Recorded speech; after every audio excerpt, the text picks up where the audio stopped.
고린도후서 8장 1절에서 5절 같이 읽습니다. 형제들아, 하나님께서 마게도냐 교회들에게 주신 은혜를 우리가 너희에게 알리노니 환난의 많은 시련 가운데서 그들의 넘치는 기쁨과 극심한 가난이 그들의 풍성한 연보를 넘치도록 하게 하였느니라. 내가 증언하노니 그들이 힘대로 할 뿐 아니라 힘에 지나도록 자원하여 이 은혜의 성도 섬기는 일에 참여함에 대하여 우리가 간절히 구하니 우리가 바라던 것보다 아니라 그들이 먼저 자신을 주께 드리고 또 하나님의 뜻을 따라 우리에게 주었도다. 아멘. 자, 오늘은 은혜 받은 성도들은, 그런 제목입니다. 진짜 은혜 받은 성도의 수준을 주께서 바울을 통해서 마게도냐 교인들로 꼽으셨습니다. 바울에게 주께서 내 종아, 진짜 은혜 받은 교회가 이 시대에, 그 당시 시대에 마게도냐 교회가 바로 진짜 내가 기뻐하는 은혜를 받은 교회다, 그렇게 설명을 하시는 겁니다. 항상 여러분, 오늘 제가 만났던 분이 이제 정 목사님이신데 이제 80이 다 되셨어요. 저는 작년에 쓰러지신 걸 몰랐습니다. 오늘 뵈니까 체중이 58kg인가 밖에 안 돼요. 그분이 보통 한 7, 80kg 가까이 나갔던 분이거든요. 거의 80kg 나갔던 분인데 세상에 날씬해지셨어요. 그게 말씀하시는데 작년 가을에 갑자기 이 몸이 아프셔서, 병이 별로 없어요, 그분은. 그래 정밀 진단을 해보니까 과로죠, 과로로 기능들이 약해져서 온 병이에요. 그래서 힘든 시간을 보내시면서 연락을 저에게 안 했던 거예요. 그 오늘 뵈니까 참, 저는요, 참 자식을 낳아도 그런 자식을 낳으면 얼마나 복 받겠어요.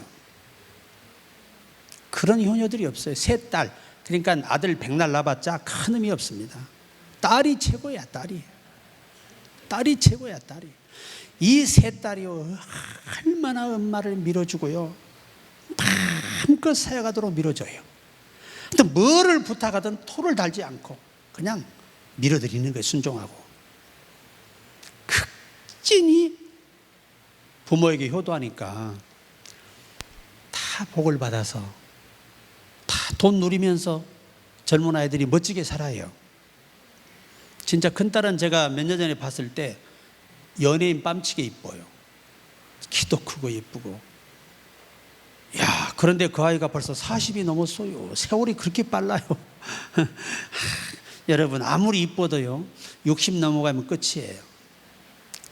회복이 안 돼요. 60이 넘어가면. 그것도 젊어서부터 관리한 사람은 70까지도 괜찮아요. 근데 70이 넘어가잖아요. 아무리 좋은 약을 바르고 아무리 성형을 해도 아무 소용없습니다. 부작용만 생겨서 더 추해집니다, 몇 년이 지나면. 그러니까 성경 딱 찬양이 맞아. 내 모습 이대로 주바들의. 이게 참요, 자기가 몸에 그것이 상대들에게 어떤 그 단점이 된다면 괜찮아요. 그건 괜찮은 거예요. 그리고 어느 누가 늙은 피부를 가지고 사람들에게 보이고 싶겠어요, 나부터서.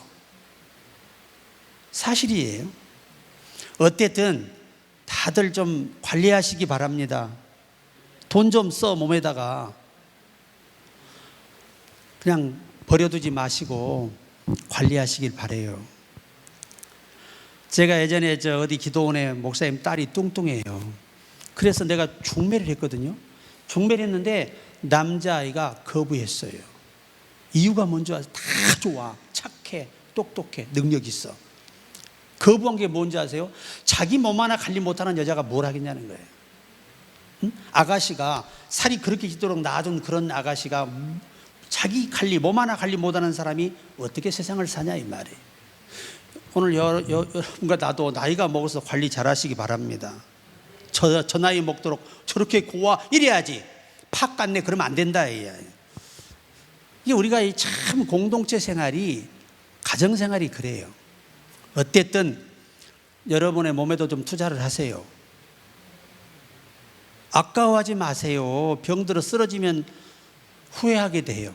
제가 말하는 건 피부를 잘 가꾸는 것도 말하는 게 아니고, 그보다 중요한 건 건강을 관리하시라는 얘기예요. 우리가 건강하게 사는 것도 충성이에요. 어떤 선배 목사님이 그러시더라고. 하나님은 부족해도 쓰신대요. 연약해도 쓰신대요. 그런데 병든 사람은 안 쓴대. 왜? 누워 있으니까. 명령하면 뭐합니까? 걷지도 못하는데. 그러니까 바울이 이 금생에도 육체의 연습이 필요하다는 거죠. 영어 성경은 스포츠로 기록이 되어 있지만 원문 성경도 몸을 단련함으로 표시하고 있어요.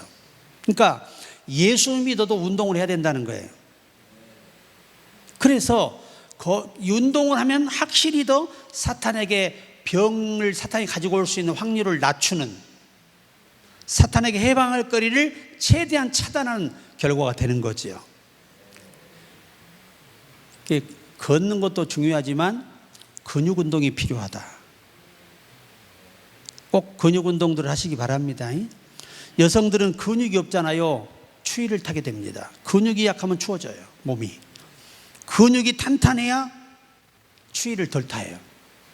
아이고 추워, 아이고 추하지 말고 하여튼 열심히 시간 아껴서 운동하시기 바랍니다.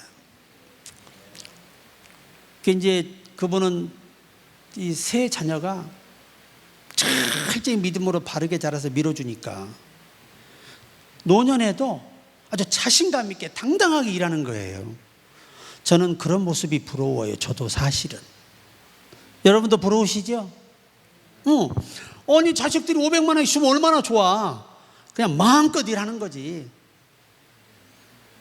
그래서 우리가 자녀들이 잘 되기도 기도하지만요, 그들 속에서 하나님이 부모를 공경하는 마음을 달라고, 부모가 엎드려 절받기지만 기도해야 돼요. 기도해주면 복 받게 되고, 복 받고 바른 믿음이 들어가면 효도합니다. 이 믿음의 한계를 인간은 못 벗어나는 것 같아요. 말하는 것이나 생각하는 것이나 행동하는 것이나 모든 상황에 대처하는 것을 보면 믿음의 한계를 넘어서지 못해요. 그래서 큰 믿음을 구하시고 우리가 노력하는 우리가 돼야 되겠습니다.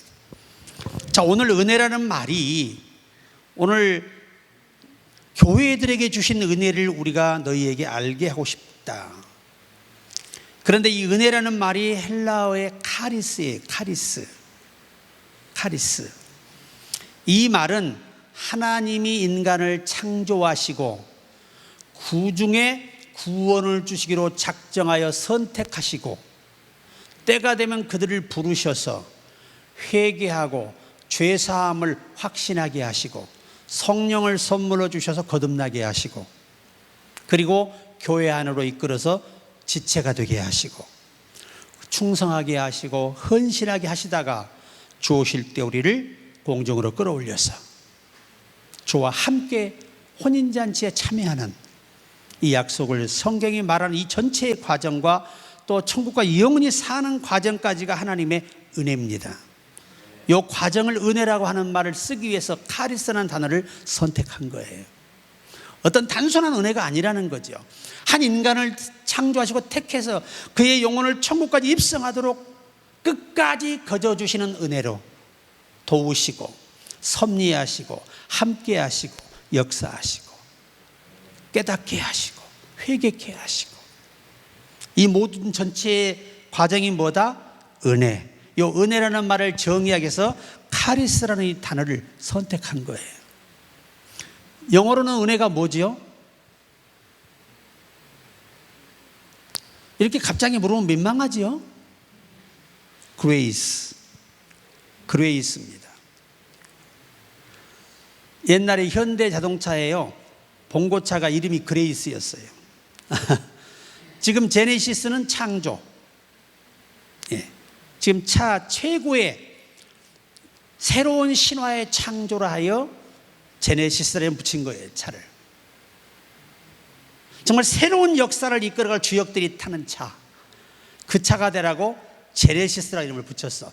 그러니까 다 보면 성경에 인용한 것들이 많지요. 지구상의 전체 모든 이 형법, 민법, 상법들이 다 성경에서 발췌된 거예요. 하나님의 말씀에 따라서 거기서 응용해서 지금 법을 다 만든 거지, 인간의 두뇌에서 나올 수 있는 법들이 아니에요. 이 지구상에 가장 법이 많은 나라가 이스라엘입니다. 법이 많다는 건 뭘 의미하느냐? 그만큼 많은 다양한 죄를 짓고 있다는 거죠. 신종 죄들이 계속 개발되고 있고, 우리나라도 신종 범죄가 자꾸 나오니까 지금 법안들을 만들어 정신이 없는 거예요. 자, 우리는 하나님의 은혜를 입은 자들입니다. 그러면 하나님의 은혜를 입은 사람들을 사도 바울을 통해 주께서 몇 가지로 정의를 하셨어요. 그 첫째가 뭐냐?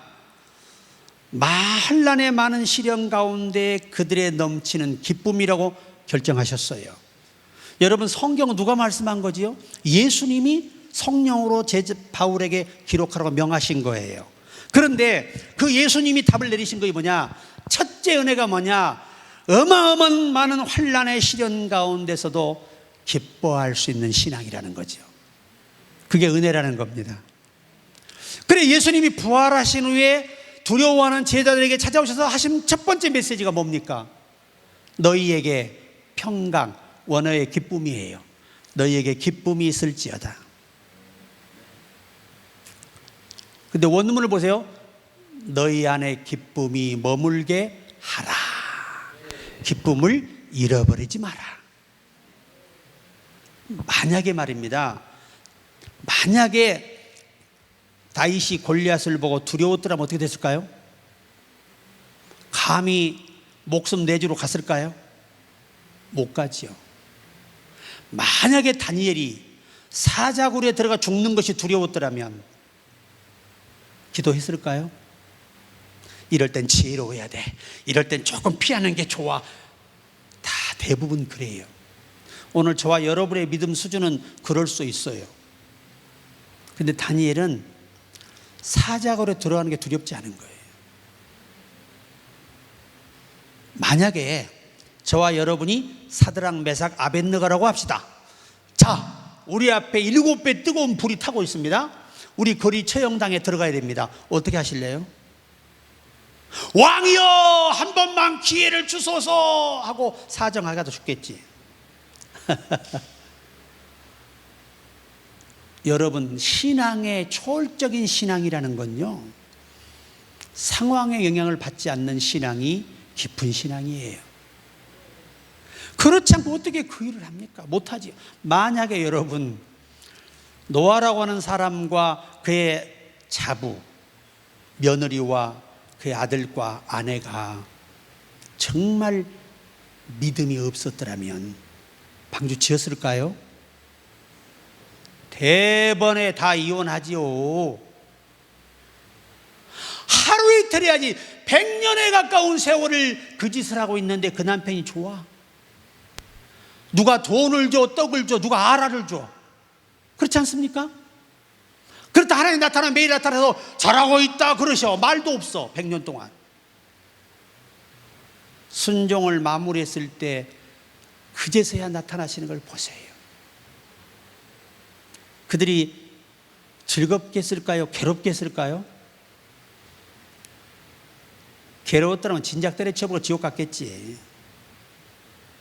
우리가 성경을 보면서 성경이 말하는 게 뭔가를 아셔야 돼요. 작은 환난을 인하여 넘어지는 사람은 깊은 신앙이 못 된다. 돌밭에 뿌렸다는 건 잠깐의 환난을 인하여 넘어지는 자요. 그 작은 어려움에 넘어져 버려. 괜히 시험 들고 마음 상하고 괴로워하고 섭섭해하고. 이게 마귀란 놈은 말입니다. 우리 속에 평안을 금방 뺏어가거든요. 자, 평안해 오늘. 근데 갑자기 마누라가 시비리고 열받게 하는 거야. 아내가 굉장히 기쁜데 남편이 괜히 와 사람을 열받게 속을 긁고. 그러면 기분 싹 나빠진다고 그러죠. 그게 뭘 의미해? 기쁨이 사라졌다는 뜻이거든요. 서로가 서로의 기쁨을 빼앗지 마세요. 아멘. 좀 참어. 주께서 하시니까 어린이 알아서 저것을 처리하실까. 그래야지. 자기가 뭘 해보려고 하니까 상처만 남는 거예요. 마귀가 노리는 게 뭐예요? 서로에게 서운함과 상처를 남게 하는 거 아니에요. 어떤 집사님이 저를 상담으로 왔어요. 목사님, 전 이혼해야 됩니다. 왜? 요즘은 남편이 얼마나 밉냐면요, 옆에서 숨소리가 싫어요. 잠자는데 숨소리가 싫다는 거예요. 그리고 그건 아무것도 아니야. 밥알 씹는 소리가 더 밉대. 거기다 밤에 방구를 껴 때려 죽이고 싶대. 그렇게 밉다는 거야. 그렇게. 언제부터? 어제부터 그렇대. 그러니까 그동안의 서운함과 갈등과 상처가 쌓여서 마귀가 한꺼번에 딱 모아가지고 딱 쳐버리니까 그렇게 되는 거예요. 그러니까 제발 사람끼리 싸우지 마라. 아멘들 안 하시네. 싸워서 남는 거 하나도 없어. 주님이 슬퍼하셔. 그냥 기도하세요. 주께 맡기고 기도하시면요, 사람을 자라게 하고 변화시키는 건 주의 능력이지 사람이 할 수 있는 게 아니에요. 제발 좀 여러분이 하나님 되지 마시고 하나님이 하나님 되시도록 잘 밀어드리세요. 뭔 말인지 알아나 들었나 모르겠어, 이 중요한 말을. 우리가 이 고난이라는 게 그렇잖아요. 만약에 제가요, 우리 교회 상황에서 일반 목사님들처럼 잠 못 자고 스트레스 받고 괴로워하고 고민한다면 전 여기 없어요. 이미 쓰러져서 그 어디나 하늘 날아가서 주님의 환송을 받고 있겠지. 그런데 저는 참 이 초월하는 은혜가 내게 있어요. 이거 없었으면 저 지금 건강 지키지 못해요. 이미 문제가 생겼죠. 상상해 보세요. 인간의 방법으로 해결할 길이 없는데 어떻게 기쁠 수 있어? 내 동료들 보세요. 다 중풍으로 떨어지고 심장마비로 죽고요. 지금 다 이 의식이 없는 가운데 쓰러져 있고요. 교회 때문에 고민하다가 잠도 안 와, 먹을 수 없어. 그래서 예수님이 내가 내게 평안을 주노니, 이 평안은 세상이 줄 수 없는 평안이라는 거예요. 그러니까 견디지. 그러면 여러분 부부간에도 그래요. 이 평안을 안 주시잖아요. 서로 꼴보기 싫어 못 삽니다. 벌써 말투가 거칠게 나올 때는 벌써 속에 꽁한 게 있는 거야. 다 그렇지 않아요? 이 벌써 밥 담는 솜씨, 이 숟갈 넣는 것도 소리가 달라. 그 집사님이 그냥 이렇게 있잖아요. 원래 이게 사랑할 때 여보 여기 있어 이렇게 하잖아. 뭐가 탁 던진대. 근데 남편이 그걸 또 잘 받는다니 또 안 놓치고. 그게 더 밉대. 그렇게 하더니 보세요. 6개월을 둘이 이혼 소송을 하고요. 그까지 갔어요. 그런데 판사님이 그 이혼하는 자리에 그러더래요. 두 분이 이혼하는 건 두 분의 잘못이 아니고 두 분 속에 있는 나쁜 것들이 이렇게 갈등을 일으킨 것이니까 그것 먼저 풀어보시고 다음 달에 오세요. 그랬다는 거야. 아, 그래. 집에 와가지고 둘이 가만히 보니까 자기들 속에 나쁜 걸 생각해 보니까 겁나 나빠, 자기가. 그래, 나빠하다 보니까 서로 화해가 돼가지고 더 잘 살아, 지금은. 뭐, 아멘을 하든지 말든지. 난 이해가 안 돼, 이게. 그래서요, 우리가 여러분, 깊은 신앙은요, 환경의 영향을 받지 않는 사람이에요. 상황의 속 사람의 영향을 받지 않는 믿음이 큰 믿음이에요. 내가 늘 설명했지만 아담이가 범죄하기 전에 그의 영적 상태는요, 눈에 보이는 그 영향을 받지 않았습니다. 그러니까 그렇게 아주 그냥 하나님이 만드신 첫 번째 여자가 이쁠까 안 이쁠까? 그냥 SV 라인이지. 그냥 쫙 빠져. 얼마나 이쁘게 만들었게. 하나님이 만드셨는데 첫 작품으로. 그 여자를 보고도 음욕을 못 품어요. 왠 줄 아세요? 하나님과 교통을 하기 때문에. 눈에 보이는 것들은 기쁨의 요소의 수준이 되질 않는 거예요.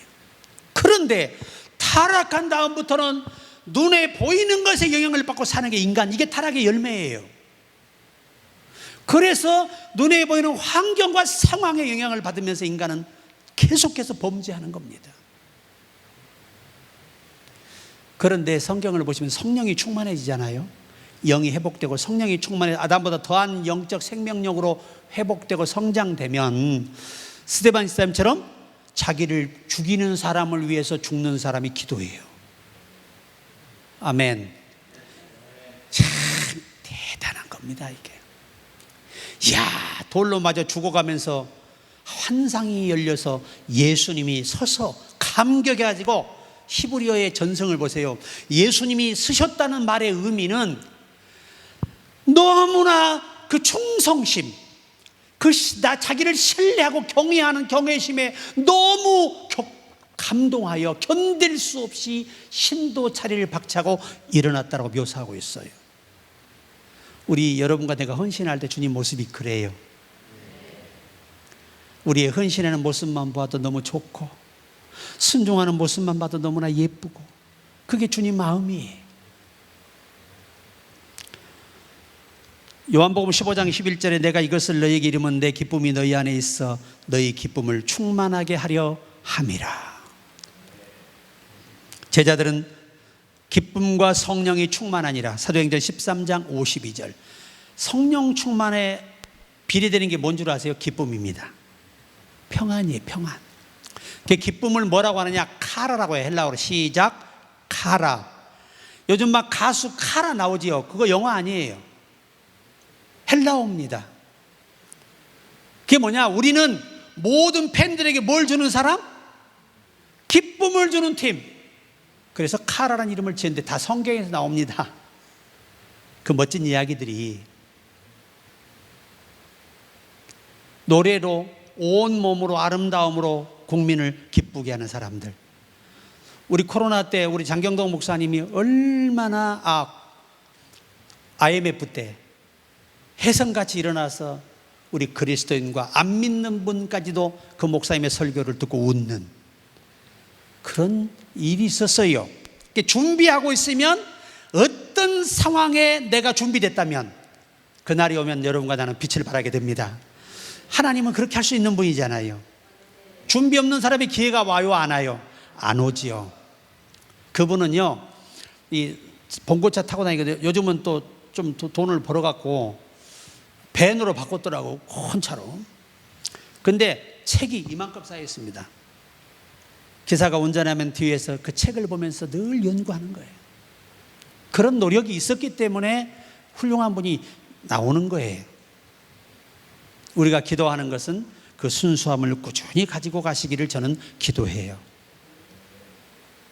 왜? 다들 시작은 좋은데 끝이 안 좋은 분들이 많아서 걱정스러워 사는 얘기예요. 우리 모두 끝까지 좋아지기를 바랍니다. 변함없이. 자, 요한복음 14장 27절. 평안을 너희에게 끼치노니 곧 나의 평안을 너희에게 주노라. 내가 너희에게 주는 것은 세상이 주는 것 같지 아니하니라. 너희는 마음에 근심하지도 말고 두려워하지도 말라. 여러분, 모든 일을 할 때 평안한 가운데 일을 하세요. 그게 진짜 은혜 받은 거고 성령 충만한 열매입니다. 성령이 충만하잖아요. 일하면서 즐거워요. 내가 우리 동네 어려서 할아버지가 이 방귀를 끼잖아요. 그러면 지게를 치고 이 지팡이를 방귀를 끼고 하는데 한 80m를 끼고 가서 뿡뿡뿡 하면서, 그런 분도 계셔요. 근데 이분이 은혜를 받아가지고 화장실에서 변을 보면서 방언을 해. 그러니까 어린 내가 더러워. 어떻게 저 할아버지는 그 좋지 않은 걸 싸면서 이렇게 방언 막 샬라샬라샬라 막 싸. 내가 그게 이해가 안 되는데, 내가 은혜 받고 보니까 난 더해. 이게 뭐든지 내가 경험해 보지 않으면 이해가 안 되고 그게 어리석게 보여요. 나 그분만 생각하면 지금도 그런데, 그분이요 늦게 예수를 믿었거든요. 60이 넘어서 돌아가신 날까지 나 그렇게 헌신하는 분 못 봤어요. 교회를 새벽 2시에 나가요. 매일 새벽 예배를. 그때 4시에 드렸잖아요. 그러면은 2시에 가서 일찍 가서 강단부터 바닥을, 옛날엔 다 마룻바닥이거든요. 그냥 그때가 뭐 이게 미는 게 어디 있어. 이게 손바닥 기도하면서 주여 셜 이렇게 하면서 막 이분이 이게 닦아요 그거를. 얼마나 땀이 나겠어요. 지금은 기계를 그냥 밀면 되지만 옛날엔 그게 없었잖아요. 우리 어린 시절만 해도. 그렇게 얼굴이 밝아지고 맨날 농촌에 농사 일해도 기쁘고 막 즐겁고, 교회 간 날은 막 길에 오시다가 노인네가 막 춤을 추는 거예요. 좋아가지고. 왜? 주님께 간다 이 말이에요. 야, 난 그런 걸 보고 자랐잖아요. 요즘에는 그런 분들이 없어요. 교회에 들어오는 표정부터 더러워.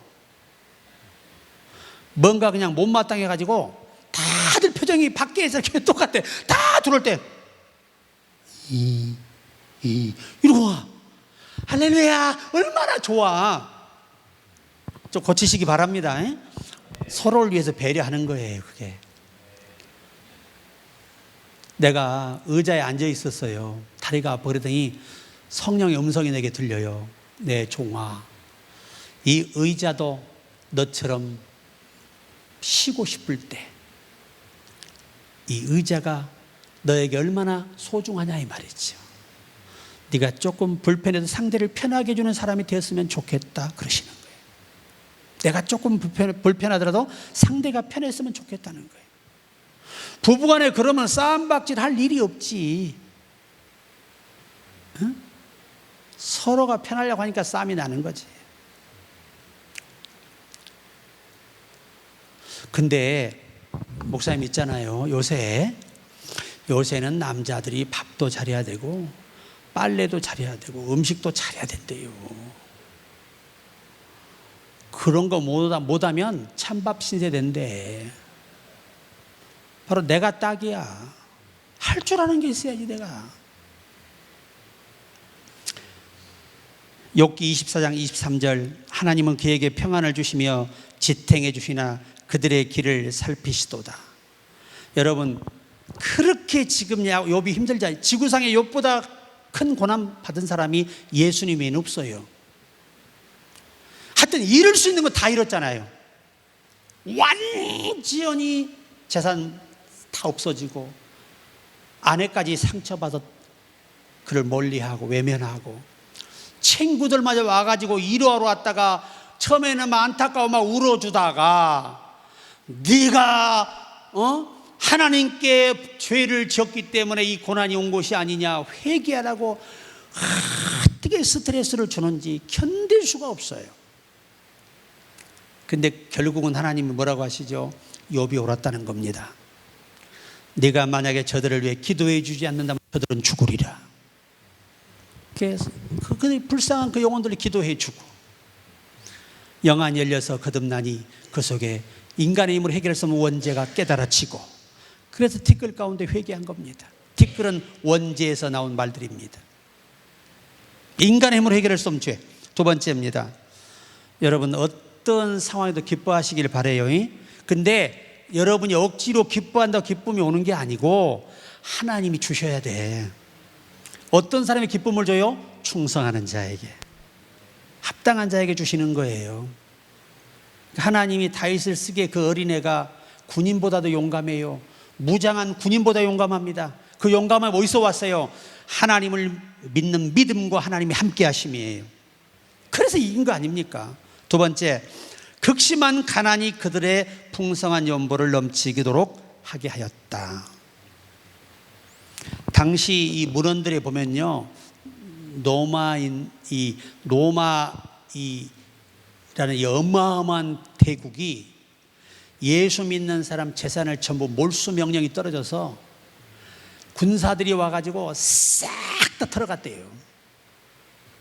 그들이 먹고 살든 말든 죽든 상관없이 죽이려고 하는 계획으로 다 몰수했기 때문에 한 톨의 쌀도 남겨 다 뺏어갔대요. 돈이고 뭐고 싹 다. 그렇게 무시무시한 이 로마의 박해가 이스라엘과 전 지역에 있었던 거지. 이런 상황에서 헌금할 수 있겠어요? 아무것도 없는데. 이 말의 의미가 뭐냐면, 지금 사도 바울은 어디에 있어요? 감옥에 있죠. 당시에요, 돈 많이 썼습니다. 성도들이 피 같은 돈 걷어서 바울의 옥수장에게 돈 안 주면요, 그 아무리 써놔도 옥 밖으로 나와요? 못 나와요? 못 나오지요. 쓸 수 있는 필기도구 다 넣어야 되는데 그냥은 절대 안 받아줘요. 뭘 줘야 돼? 이걸 줘야 돼. 벨릭스 왕은요, 이 바울이 돈을 더 줄 것을 바라고 계속 그를 불러다가 들었어요. 여러분, 왕들 앞에 나갈 때 돈 안 주고 가서 강의 못해요. 그렇게 성도들이 사도 바울이 그 안에서 하나님의 뜻을 따라주시는 메시지를 받기 위해서 그렇게 없는데도 어떻게든 우리가 상상할 수 없는 힘에 지나는 방법으로 준비해서 그 사도 바울을 도왔다는 거예요. 이들의 헌신이 없었더라면 사도 바울이 복음을 전할 수 있어요, 없어요? 오늘 복음이 없죠. 누군가가 희생하고 누군가가 헌신하기 때문에 가능한 거예요. 제가 전에 간증했지만 미국의 유명한 대학이 어디 대학이에요? 가장 유명한 대학이 하버드입니다. 영국에서 청교도가 프로테스탄트죠. 개신교인들, 예수를 구주로 믿는 사람들, 그들이 신앙의 자유를 위해서 나라, 형제, 가족 싹 버리고 미국으로 왔어요. 와서 황무지를 개척해서 성공하게 됩니다. 그때 원로들이 모인 거예요. 장로 원로들이. 이 나라가 세계 최고의 국가가 되려면 목회자를 양성해서 하나님의 종들을 길러야 된다. 하나님이 축복하는 국가가 돼야 된다. 그래서 그들이 돈을 모아서 신학교를 세운 거예요. 그런데 한 7, 8년 잘 갔는데 자금난으로 도저히 더 이상 견딜 수가 없는 상황이라서 한 달 후에 폐교하기로 결의가 돼버린 거예요. 이제 한 달 있으면 문 닫아야 돼요. 졸업시키고. 그런데 한 15일쯤 지났을까 바짝 마른 청년이 이 신학교의 학장을 찾아온 거예요.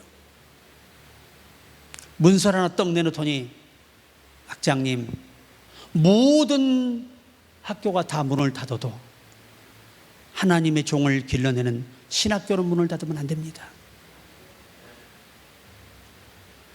이것은 나의 전 재산입니다. 내놓고 돌아갔어요. 그리고 그분은 8개월 후에 지병으로 세상을 떠났습니다. 그가 바로 하버드라는 청년이에요.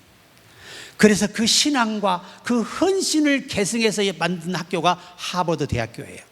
원래 하버드 신학교였어요. 근데 오늘 그게 종합학교로 바뀌면서 세계의 지도자들이 다 그 학교 출신들이 많습니다. 지금도 그렇습니다. 그만큼 헌신이 없이는 오늘 이 복음은 우리에게 오지 않았어요. 하나님은 사람을 통해 역사하세요. 우리가 그 헌신자가 돼야 교회도 살고 가정도 살고 자녀도 사는 거예요. 그 목사님이 죽을 만큼 주를 위해 드리고 남을 돕고 헌신하더니 세 딸이 그렇게 잘 됐고, 여러분 신사의 품격이라는 드라마 보셨죠? 혹시 보신 분 신사의 품격 회개하시기 바랍니다만은, 그 대본을 쓴 사람이 그 큰딸입니다. 작가야, 작가. 지금 또 새 드라마 거의 완성돼 가고 있답니다. 한 작품 만들어서 딱 통과되면 돈을 어마어마하게 받습니다. 걔네들은 그릇이 커가지고 우리들은 막 2, 30만 원 줘도 엄청 큰 거잖아요. 그 친구들은 그게 아니야. 엄마 이번에 2천만 원만 줄게. 채하가 1000단위로 돌아갑니다. 이게 무슨 말이냐? 그릇이 크다는 얘기예요. 우리 자식들의 그릇이 크도록 기도하시고 그 그릇이 커서 거룩한 일에 쓸 수 있도록, 그것이 그 자손 대대 잘 되는 비결인 것을. 안타깝지 않아요? 자, 그래서 누가복음 21장 4절에 저들은 그 풍족한 중에서 헌금을 넣었거니와 이 과부는 그 구차한 중에서 자기의 있는 바 생활비 전부를 넣었느니라 하시니라. 당시에 과부, 예수님 시대의 과부는요, 이 과부가 여러 종류로 나누어져요. 근데 이 과부는 하나님의 성전 뜰까지 올 수 있었습니다. 이방인도 헌금을 하라고 이 뜰 앞에다가, 성전 입구 앞에다가 헌금함을 놨었거든요. 뭐 바리새인 사두개인 뭐 부자들이 얼마나 돈이 많아요. 그래 형식적으로 갖다 넣는데, 이 여자는 그날 전승해 보니까 사본에 그날 번 돈이 매일매일 벌어서 생활하는 사람이었어요. 이 여자가, 과부가. 그러면 오늘 드리면 내일 굶어야 안 굶어요? 내일 일할까지 굶어야 되는 거예요. 누구까지 다? 자식들까지 굶기면서 하나님께 감사를 표시했어요. 그래 예수님 하신 말씀이, 이 여자는 뭘 넣었다? 그날의 생활비 전체를 하나님께 벌어서 수고해서 자식들까지 헌신하며 하나님께 드렸다는 겁니다. 이것을 하나님은 뭘 보죠? 큰 금액보다 중요한 게 뭐냐? 중심을 보신다는 얘기예요. 드릴 때 어떤 마음으로 동기로 드렸느냐를 보신다는 겁니다. 자, 시편 96편 8절에 여호와의 이름에 합당한 영광을 그에게 돌릴지어다. 예물은 가지고 그 궁정에 들어갈지어다.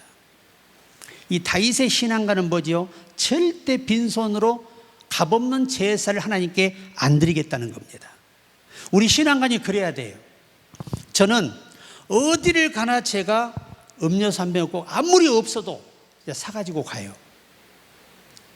왜냐하면 내 다 후배들이잖아요, 목사님들이. 그 선배가 본을 보일 게 뭐예요? 그 빈손 들고 딸랑 가는 거 아름답지 않잖아요.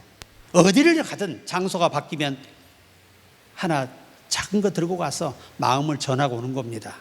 그랬더니 그분들도 오시면 하나 들고 와. 이게 뭐지요? 서로가 서로를 섬기는 거잖아요. 섬김을 받고 싶으면 먼저 섬기라는 거예요. 우리가 그런 원리로 꼭 사셔야 됩니다. 더 하늘 얘기가 많지만 넘어갑니다.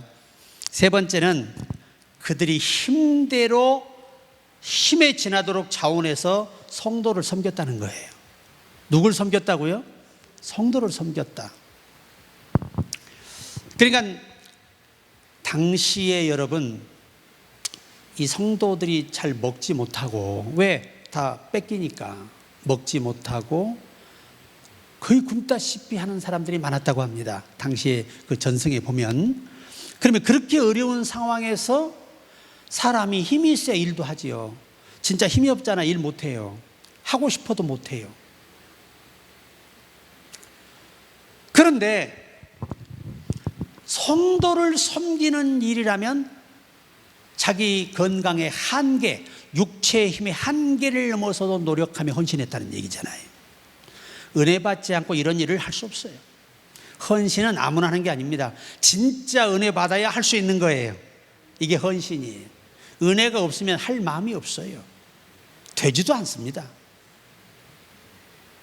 그렇게 어려운 겁니다, 이게 헌신이. 민수기 8장 25절에 구약의 성막에 일하는 사람들은 50세까지예요. 30세부터 50세까지 딱 20년 쓰임 받는 겁니다. 그래서 민수기 8장 25절에 50세부터는 그 일을 쉬어 봉사하지 아니할 것이나, 요것은 당신은 중노동이잖아, 그지요? 맨날 뭘 잡아야 돼요? 매일 양 잡아서, 염소 잡아서, 소 잡아서, 비둘기 잡아서 에바에다가 그냥 계속 들어 올리는 일을 하니 나이가 먹으면 해요, 못해요? 우리 목사님 같으면 그날 쓰러져 죽어요. 자, 하루에 1,000마리도 드려야 됩니다. 누가? 성경 역사의 솔로몬이 하루에 몇 마리 드렸어요? 하루에 1,000마리를 드린 거예요. 1,000일 드린 게 아니고, 원문은 단수 명사야. 그냥 한 번에 1,000마리 될 때 그 제사장들이 허리 필 수 있었을까 없었을까? 이건 왕의 명령이에요. 해야 돼, 안 해야 돼? 사상 초유의 짐승을 드리는 거예요. 그러니 힘이 있어야 돼, 안 해요? 힘이 있어야 돼요. 그래서 그때는 민수기에서는 30세 이상으로 50세까지 해마게 봉사에 입참하여 일할 만한 모든 자라고 민수기 4장 35절에 명시하고 있어요. 그런데 그러면 오늘날도 50세까지만 하지 왜 이렇게 50 넘어 일을 시키느냐? 여러분, 예수께서 하신 말씀이 뭐예요? 언제까지 일하라고? 봉사하라고? 죽을 때까지 하라는 거예요. 죽을 때까지. 아멘. 죽을 때까지. 에바브로디도는 여러분 빌립보 2장에 나오잖아요. 죽기에 이르러 자기 몸을 안 돌아보고 성도 섬길 일을 계속했습니다. 여러분 죽을 병 걸리셨습니까? 우리 안 걸렸잖아요. 얼마나 멀쩡해. 우리 둘 다 사지가 우리가 부러졌어, 잘라졌어, 어디가 있어. 제가요, 우리 교인 하나가 금형의 회사를 했거든요. 우리 김쌤 알 거예요. 금형이 그 찍어내는 기계잖아요. 손 들어가면 그냥 잘려버려요. 아니, 이 사람이 갑자기 어지러워서 툭 넘어지면서 이 팔다리가 다 잘라져 버렸어. 없어, 아예 없어. 다 잘려가 늦어가지고 붙여도 안 붙어. 그래서 내가요, 지금 이제 정형외과로 뭐하러 가야 돼요? 신방 가야 되잖아. 용기가 안 나. 이제 나이 35살이에요. 사지가 다 잘려버렸어. 나는 얼마나 막 금식을 하며 기도해. 하나님, 낙심하지 않게 해주시고 어떻게든 주님이 그 마음을 지켜서 일어서게 해주십시오. 막 성도와 함께 막 철회하며 일주일을 기도하고 딱 갔어요. 갔더니 팔다리가 없어. 이렇게 누워가지고 이렇게 좀 세워놨더라고. 갔더니 그래요. 할렐루야, 목사님 반갑습니다. 와주셔서 감사합니다. 주님께 영광입니다. 그래. 목사보다 낫다니까, 그럴 때는.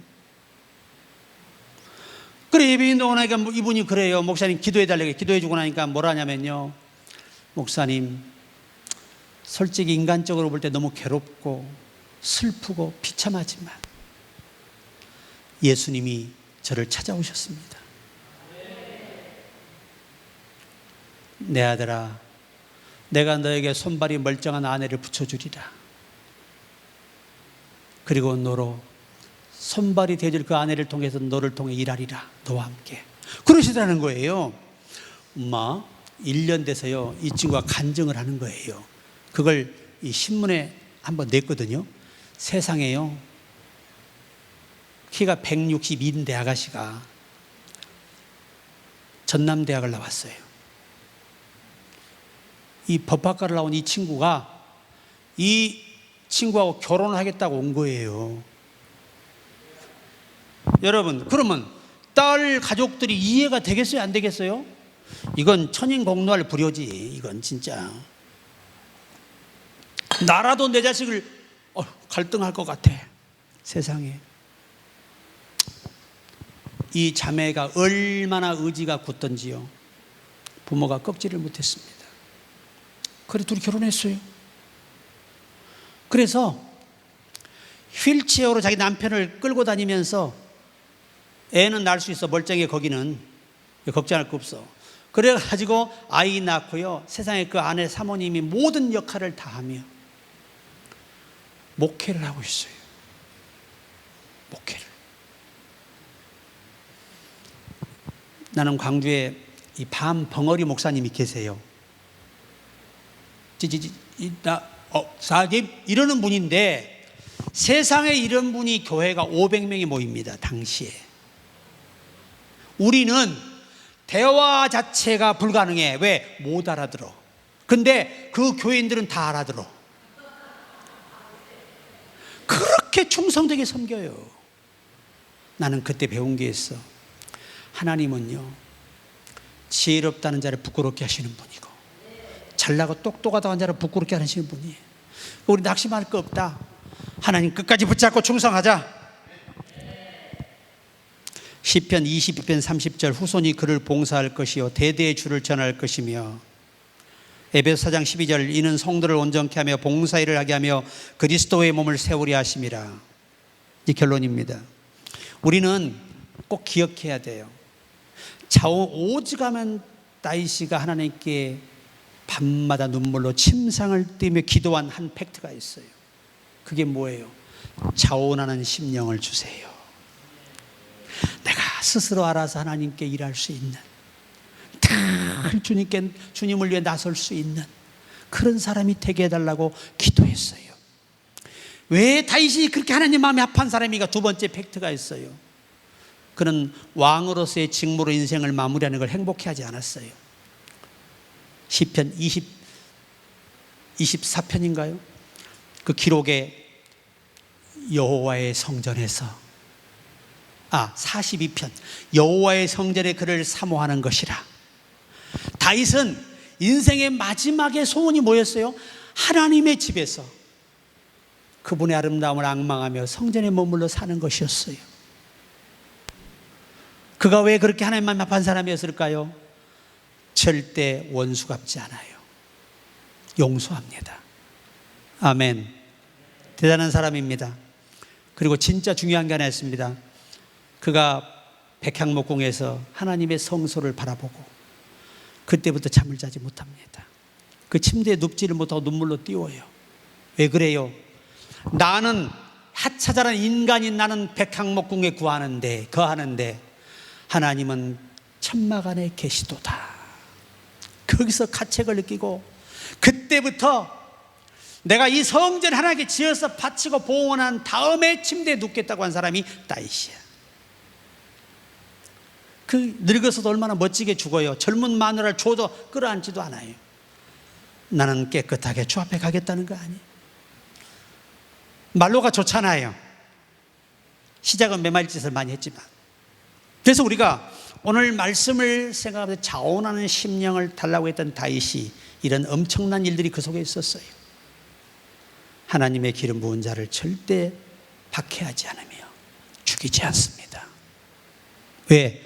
하나님이 기름 부은 종들은 하나님이 처리하시기 때문입니다. 사랑하는 여러분, 오늘 자기 자신을 먼저 죽게 드렸던 이 마게도냐 교인들, 그리고 성도들에게 자신을 던져서 성도를 섬기고 헌신하고 봉사하고 그렇게 어려운 가운데 자기 먹고 살 것도 없는데 사도 바울의 사역을 멈추지 않는 것이 전 세계의 영혼이 사는 길이라 생각했기 때문에 그를 밀어줍니다. 그리고 그들은 정말 그 엄청난 혼란 속에서 마음에 뭐가 있었어요? 평안이 있었다는 거예요. 평안을 너에게 주노라. 세상이 줄 수 없는, 세상이 알 수도 없는 평안,